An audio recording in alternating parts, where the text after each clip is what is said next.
गुजरात में बर्तन साजी की सनत आज भी अपनी मिसाल आप है। मिट्टी से तैयार होने वाले चाय के बर्तन तैयारी के किन किन मराहिल से गुजरते हैं, देखिए ये दिलचस्प रिपोर्ट।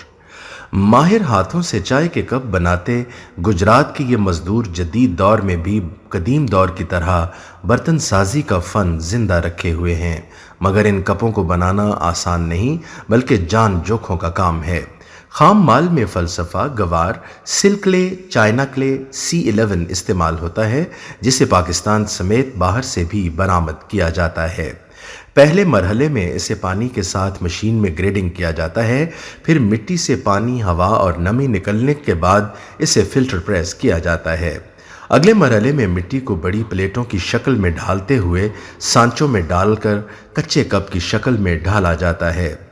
फिनिशिंग के लिए कारीगर इसे अपने हाथों से तराश कर एक खूबसूरत शक्ल देते हैं।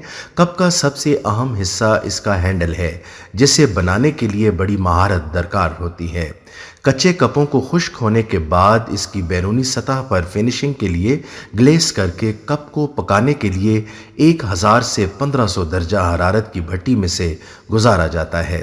भट्टी में से गुजरने के बाद इनकी खूबसूरती को मज़ीद 4 चांद लगाने के लिए कारीगर अपने हाथों से इन पर रंग लगाते हैं। ये कप न सिर्फ डब्बों में पैक होकर पाकिस्तान की ज़रूरत पूरी करते हैं बल्कि दीगर ममालिक को भी बरामद किए जाते हैं। गुजरात के इन कपों को बनाने वाले कारीगरों का कहना है कि अगर हुकूमत इस इंडस्ट्री पर तवज्जो दे तो आलमी सतह पर पाकिस्तान का नाम मज़ीद रोशन कर सकते हैं।